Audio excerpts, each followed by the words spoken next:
मैं आज आप लोग को नंबर सिस्टम का क्लास स्टार्ट करने वाली थी, पहले ही बता चुकी थी। एक एक मई से नंबर सिस्टम का क्लास स्टार्ट होगा, तो today I will start number system class 9 chapter 1। सो आप लोग थोड़ा ध्यान से देखिएगा, कहीं पे भी कुछ प्रॉब्लम हो तो कमेंट में बताइएगा। नंबर सिस्टम, ठीक है। तो नंबर सिस्टम के लिए फ़र्स्ट ऑफ ऑल आपको ये जानकारी होनी चाहिए कि नंबर क्या है, कितने टाइप्स नंबर का होते हैं। तो आप मुझे लगता है कि आप लोग क्लास 8 में पढ़ चुके होंगे, तो वैसे बेसिकली मैं पिछले क्लास से इंट्रोड्यूस करवा के ही आगे बढ़ूँगी, और पीछे का सारा हम नंबर का ये इन्फॉर्मेशन आपको प्रोवाइड करते हैं, ठीक है। तो नंबर सिस्टम पढ़ने से पहले हम टाइप्स ऑफ नंबर्स के बारे में जानेंगे। तो बेसिकली हम उतना लिख कर नहीं बताएंगे, मेरा लिखा हुआ है, मैं उससे बता देती हूँ। आप लोग का टाइम भी बचेगा और समझने में भी आसानी होगी, नोट्स है ये मेरा। तो नंबर सिस्टम में हम देखेंगे कि natural number, what is natural number. तो natural number which number start with 1, 2 and 3, 1, 2, 3 and 4, मतलब सो ऑन, ये जाता है आगे तक जाएगा।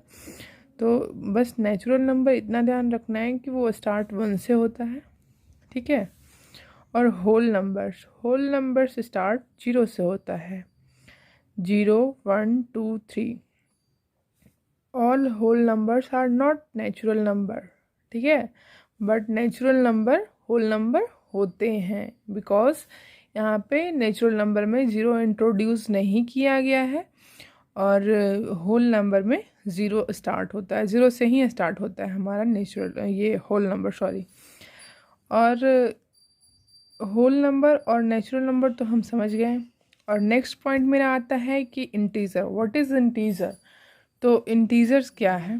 इंटीजर को हम देखते हैं कि वो मेरा नेगेटिव से स्टार्ट होता है, नेगेटिव -4, -3, -2, -1, ठीक है। और 0, 1, 2, 3 ऑल नंबर्स कंटेन करता है। मतलब ये समझिए कि वो इंटीजर्स जो है होल नंबर्स को भी कंटेन करता है एंड नेचुरल नंबर को भी कंटेन करता है, बट सारा इंटीजर जो है वो होल नंबर और नेचुरल नंबर नहीं है, बिकॉज यहाँ पे नेगेटिव इंट्रोड्यूस कराया गया है। -4 है, -3 है, -2 है और -1 है। तो माइनस का कोई भी टर्म हमारे होल नंबर और नेचुरल नंबर में नहीं आते हैं, ठीक है। तो इंटीजर्स हमारा 2 टाइप्स का होता है। ज़ीरो का राइट साइड में हो गया पॉजिटिव इंटीजर और लेफ्ट साइड में हो गया नेगेटिव इंटीजर।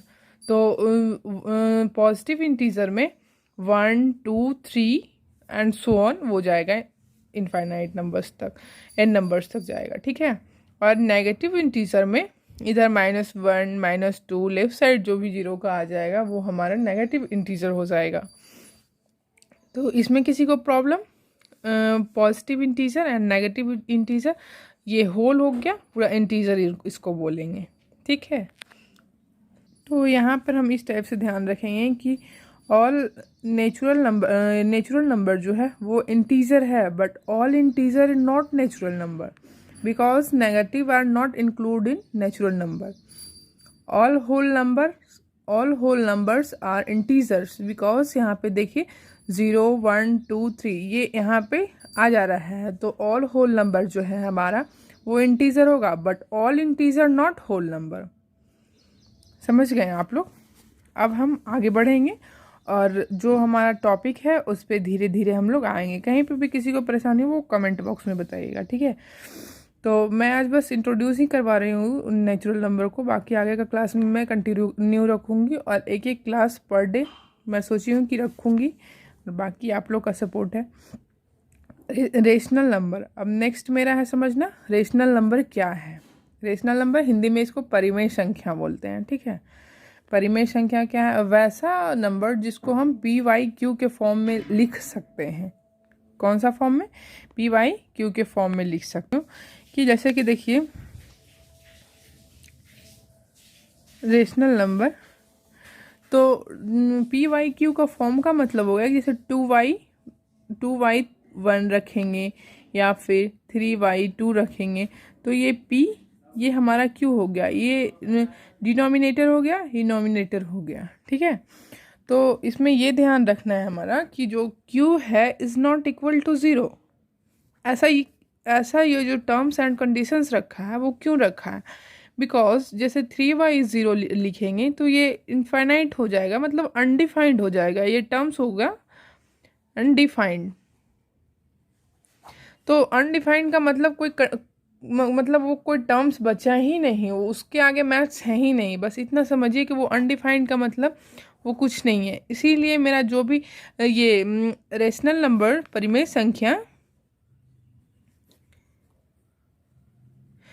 संख्या मेरा ये कंडीशन को फुलफिल करना चाहिए कि अगर हम परिमेय संख्या समझना चाह रहे हैं तो बस इतना समझिए कि q is not equal to zero. मेरा जो डिनोमिनेटर है उसमें जीरो नहीं आना चाहिए। अगर जीरो आ जाता है तो मेरा वो टर्म जो है अनडिफाइंड हो जाएगा, उसका कोई मतलब नहीं बन जाएगा। ठीक है, इतना तक तो आप लोग समझ गए होंगे। अब देखिए हमको, अब रेशनल नंबर हम समझ गए हैं। रेशनल नंबर का आगे का टर्म समझेंगे कि रेशनल नंबर में तो किसी को कोई परेशानी नहीं होगी, और होगी तो वैसे बताइएगा, हम उसको और क्लियर करेंगे। अब है मेरा क्वेश्चन है कि find 6 rational number between 3 and 4। 3 and 4 के बीच का मेरा 6 रेशनल नंबर निकालना है। ठीक है, तो कितना रेशनल नंबर बोल रहा है? 6 रेशनल नंबर। तो मेरा n हो गया 6। ठीक है, और x मान लिया 3 एंड 4 के बीच का बोल रहा है ना, तो x इज इक्वल टू 3 हो गया, y इज इक्वल टू 4 हो गया। ये हमको समझना होगा, और उस बेसिस पे मेरा ये फॉर्मूला दिया हुआ है कि y minus x divided by n plus 1। तो ये मेरा टर्म्स निकला यहाँ से। ठीक है, ये मेरा d हो गया। अब हम फॉर्मूला के बेसिस पे निकालेंगे कि rational number x plus D. तो मेरा जो d आया है उसको यहाँ पे पुट करेंगे। x मेरा 3 है, 3 प्लस 1/7 इज इक्वल टू इतना होता है। उसी प्रकार से मेरा 6 रेशनल नंबर बोला है तो हमको 6 निकालना है। तो x plus D, x plus 2d, x plus 3d, x plus 4d, x plus 5d and 6d, क्योंकि मेरा 6 रेशनल नंबर फाइंड करना है। तो यहाँ पे हम 6 निकाल लिए, और 6 रेशनल नंबर इस तरह से हम बारी बारी से लिख देंगे। सारा जो टर्म्स में आया है मेरा उसको हम लिख देंगे। ठीक ना। अब मेरा एक क्वेश्चन और है, वो फ्रैक्शन के फॉर्म में दिया हुआ है कि find 5 rational numbers between 3y5 and 4y5। ठीक है, इसमें से निकालना है मेरा। तो n मेरा 5 हो गया, बिकॉज 5 रेशनल नंबर मुझे निकालना है यहाँ पे, तो n मेरा 5 हो गया। और x 3y5 and y 4y5, क्योंकि यहाँ पे 3y5 एंड 4y5 के बीच का ही मुझे 5 रेशनल नंबर मतलब परिमेय संख्या निकालना है। हिंदी में भी मैं बाइलिंगुअल पढ़ाऊंगी, वैसा कुछ नहीं है। मुझे हिंदी इंग्लिश दोनों मीडियम में अच्छे लगते हैं पढ़ाना, तो आप लोग को बस समझिए अच्छे से। अब हम वही फॉर्मूला को यहाँ पे भी लिखेंगे, और जो जो मेरा वैल्यू दिया हुआ है उसको पुट करके मेरा डी पहले निकालेंगे। ठीक है, 1/30 आ गया मेरा डी, और उसी बेसिस पे जो फॉर्मूला अभी हम ऊपर लगाएं x plus D, x plus 2d, तो वहाँ पे 6 टर्म मेरा निकालना था ना क्वेश्चन में। अब यहाँ पे मेरा 5 ही टर्म्स निकालना है, तो 5 तक x प्लस 5d तक ही जाएगा मेरा नेक्स्ट स्टेप। तो उसी तरह से आप लोग उसको निकालिएगा, x प्लस डी एंड उसको इस फॉर्म में x प्लस 2d, ऐसे 5 तक जाएगा, बिकॉज यहाँ पे 5 रेशनल नंबर फाइंड करने बोले हैं 3y5 एंड 4y5 के बीच में। तो आप लोग को किसी भी प्रकार का आगे डाउट हो तो कमेंट में बताइएगा। मैं अब ये क्लास यहीं पे छोड़ती हूँ, छोटा छोटा क्लास बनाएंगे, आप लोग को भी देखने में सुविधा होगी। एक दिन बहुत सारा पढ़ा देंगे तो फिर आप लोग को भी पढ़ने का मन नहीं करेगा, तो बेटर है कि छोटा क्लास, लेकिन हम धीरे धीरे करके सारा सिलेबस हम फॉलो करेंगे। तो आप लोग को जितना समझाया गया है आप लोग इतना समझिए, और मेन पोर्शन यहाँ पे है नंबर्स के बारे में जानना, उसको अच्छे से समझिए कि क्या है नहीं है। और बुक्स पढ़िए, जो NCERT का बुक्स है उसको पढ़िए, उसके बाद क्वेश्चन बनाइए, और जितना बुक्स में लिखा हुआ है आप उसको थोरोली रीड करिए पहले, उसके बाद समझ में सारा कुछ आ जाएगा। बुक में उतना दिया हुआ रहता है। ठीक है, बाय बाय, टेक केयर। मिलती हूँ नेक्स्ट क्लास में। ये कल इसी टाइम में फिर से रखूँगी।